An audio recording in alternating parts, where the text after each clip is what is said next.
नियम देखिए, हमारी यही गुहार है और यही मुहिम है कि इन नियमों को ठंडे बस्ते में डाल दिया जाए। पहले ब्रोकर्स की सुनी जाए और देखिए सारे ब्रोकर्स मिलकर, मुझे जो पता चला है वो ये है कि कुछ कुछ दिनों में जाकर सेबी के पास रिप्रेजेंटेशंस दे रहे हैं और जिसके चलते ही हमने देखा ये मामले दिसंबर तक टाला गया, लेकिन इस मामले को हटा देना चाहिए, ये ज्यादा सही होगा। दिन में हम इसके ऊपर और चर्चा करेंगे। अजय मेनन साहब भी हमारे साथ जुड़ेंगे मोतीलाल ओसवाल के। 10 बजे जरूर देखिएगा इस खास मुहिम को और बढ़ते हुए। आज हमारी दिन भर देखिए मुहिम यही रहने वाली है कि कैश सेगमेंट में इन सारे नए नियमों की देखिए जरूरत है ही नहीं। चलिए आगे बढ़ते हैं, बहुत सारे नतीजों को कवर करना है। शुरुआत करते हैं आईसीआईसीआई बैंक से। आशीष हमारे साथ जुड़ चुके हैं, बात करेंगे आईसीआईसीआई बैंक के नतीजों की, आईटीसी के नतीजों की, जी की, जेएसडब्ल्यू स्टील की और बहुत सारे गुड बैड अगली नतीजों की। आशीष बताइए आईसीआईसीआई बैंक कैसे लगे नतीजे और ब्रोकरेज हाउसेस का क्या मानना है? देखिए, जब कह रहे हैं आप बहुत सारे नंबर्स, तो एक्चुअली आज शंकर महादेवन का ब्रेथलेस करना पड़ेगा। इतने सारे नंबर्स, इस पर रिएक्ट करना है। आईसीआईसीआई बैंक अच्छे नंबर्स हैं, गुड की श्रेणी में रखिएगा आप। हेडलाइन नंबर्स पहले साल दर साल बता देता हूं। एनआईआई 20% का उछाल, मुनाफे में 40% का इंप्रूवमेंट। पर खैर बाजार इस पे फोकस नहीं करता, बाजार इंटरनल्स पे फोकस करता है। एसेट क्वालिटी पिछले 14 तिमाहियों में सबसे बेहतर। Gross NPA Q on Q 7 basis points का सुधार, नेट एनपीए में Q on Q almost 18 basis points का इंप्रूवमेंट। नेट इंटरेस्ट मार्जिन 3.7% पे आए। डिपॉजिट मोमेंटम स्ट्रांग था, 21% का साल दर साल उछाल। मोरेटोरियम लास्ट अपडेट 30%, वो रिड्यूस होकर अब 17.5% पे मोरेटोरियम आ गया है। कैपिटल एडिकेशन रेशियो जो है स्ट्रांग 16% पे। अच्छा, डोमेस्टिक सब्सिडरीज का कंसोलिडेटेड परफॉर्मेंस जो है बहुत स्ट्रांग है। कोविड-19 का प्रोविजन इन्होंने 5,550 करोड़ के करे हैं और जो पूरा स्टेक सेल से पैसा आया था सब्सिडरीज का, वो पूरा यहां पे झोंक दिया गया है। आपने एक और खबर सुनी होगी कि आईसीआईसीआई सिक्योरिटीज में ये बैंक इस साल 4% स्टेक बेचेगा। ध्यान रखिए, वो मैंडेटरी रिक्वायरमेंट है। 79% पे आईसीआईसीआई बैंक का स्टेक है, इसी साल इनको रिड्यूस करके उसे 75% की थ्रेशोल्ड से कम करना है, इसीलिए वो स्टेक सेल इस साल करना जरूरी है। ठीक बात है। तो आपके ब्रेथलेस को थोड़ा सा मैं मदद करूंगा। बैंकों की दूसरी खबर भी मैं बता देता हूं साथ में। एचडीएफसी बैंक, एक तरफ आईसीआईसीआई बैंक के नतीजे, दूसरी तरफ एचडीएफसी बैंक में आदित्य पुरी साहब ने जो अपनी हिस्सेदारी बेची है, करीब करीब 74 लाख शेयर, 842 रुपए 80 पैसे के आसपास।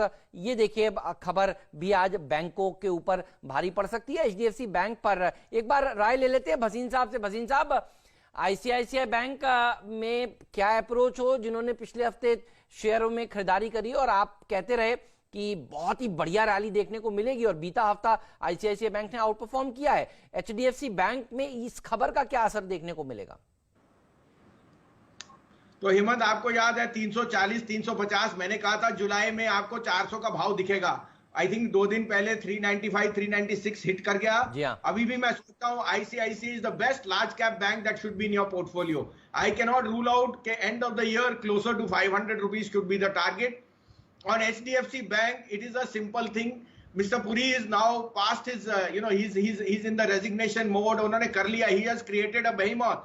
और आज अगर वो अपनी शेयर बेचते हैं, there is no harm done. HDFC Bank continues to be one of the best wealth creators. और उसमें मुझे कोई दो राय नहीं कि it will continue to gain market share. Kasa थोड़ा सा ब्लिप आया था on the auto loan, but the company has given enough clarification. They have जो 4-6 आदमी इन्वॉल्व थे उनको रेजिग्नेशन करा दिया है और आई थिंक ये एक पासिंग स्टॉक है। अगर किसी ने अपना प्रॉफिट बुक करना है, well and good. Aditya Puri ji is anyway had the best of the run and he has created a lot of wealth, so hats off to him and congratulations on the wealth he has created. Rahul, आप कैसे approach करेंगे दोनों ही stocks को technically, क्योंकि ICICI bank अच्छे numbers लेकिन 200 mark के नीचे, लेकिन चल चुका है, और एचडीएफसी बैंक इस न्यूज के बाद जो कि 200 से करीब 100 रुपए ऊपर है। दोनों स्टॉक्स को कैसे अप्रोच करेंगे आप आज? देखिए, मेरा कॉन्सेप्ट सिंपल है, buy on expectation, sell on realisation. तो मेरे हिसाब से आईसीआईसीआई बैंक में जिन्होंने लॉन्ग किया था उनके जो एक्सपेक्टेशंस है वो रियलाइज हुए हैं और आई थिंक स्टॉक आज ऊपर खुलेगा तो प्रॉफिट बुकिंग जरूर करनी चाहिए।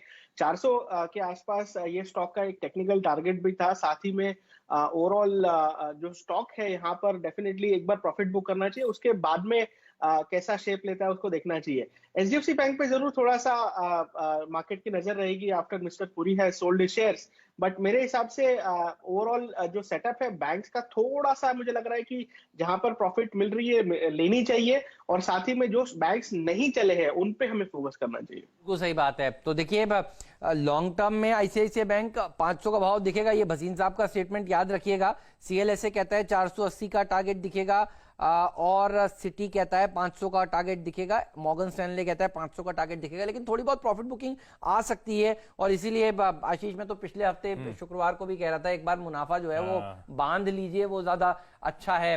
तो कुछ लोग आज प्रॉफिट बुकिंग करते हुए नजर आएंगे, और एचडीएफसी बैंक के बारे में हम वापस से एक बार रिविजिट करेंगे जब ये शेयर क्लोजर टू जब भारतीय बाजार खुलेंगे, तो इसके ऊपर हम विस्तार से उस समय बात करेंगे।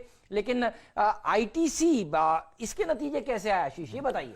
अच्छा, आदित्यपुरी साहब का टर्म जो है ना 20 अक्टूबर को खत्म हो रहा है, हाँ। उससे पहले 95% होल्डिंग उन्होंने बेची है। आईटीसी अच्छे नंबर्स, और ध्यान रखें जो एंटिसिपेटेड था उससे अच्छी परफॉर्मेंस देखने को मिल रही है, क्योंकि इनफैक्ट स्ट्रीट में डर था कि काफी खराब परफॉर्मेंस हो सकता है। सिगरेट वॉल्यूम्स एस्टिमेटेड था 40 से 45% गिरेंगे, गिरे 35 से 40%, उम्मीद से कहीं बेहतर।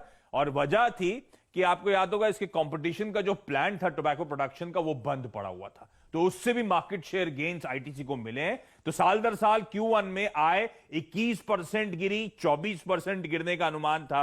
एबिटा 42% गिरा, 41% गिरने की बात हो रही थी, तो एबिटा तो उतना ही गिरा। प्रॉफिट्स में 26% की कमी आई। तो प्रॉफिट्स के फ्रंट पे अच्छा परफॉर्मेंस इसीलिए क्योंकि टैक्स रेट जो था वो इफेक्टिव टैक्स रेट कम हुआ था, उसका फायदा इस कंपनी को मिला। फूड और हाइजीन कैटेगरी में बहुत अच्छा परफॉर्मेंस था। इनफैक्ट इनका एक नोट कहता है कि Q1 में 75% पोर्टफोलियो 34% की दर से ग्रो होता हुआ नजर आया। और सबसे इंटरेस्टिंग आईटीसी के लिए हमेशा आप लोग जो चर्चा करते हैं, वैल्यूएशन सपोर्ट है, 15 टाइम्स FY22 पे इस समय कामकाज कर रहा है। राहुल, आपकी अप्रोच करेगी आईटीसी पे, स्ट्रॉन्ग बेस क्या निकल जाएगा ऊपर इन नंबर्स के बाद, और मीडियम टर्म पर्सपेक्टिव से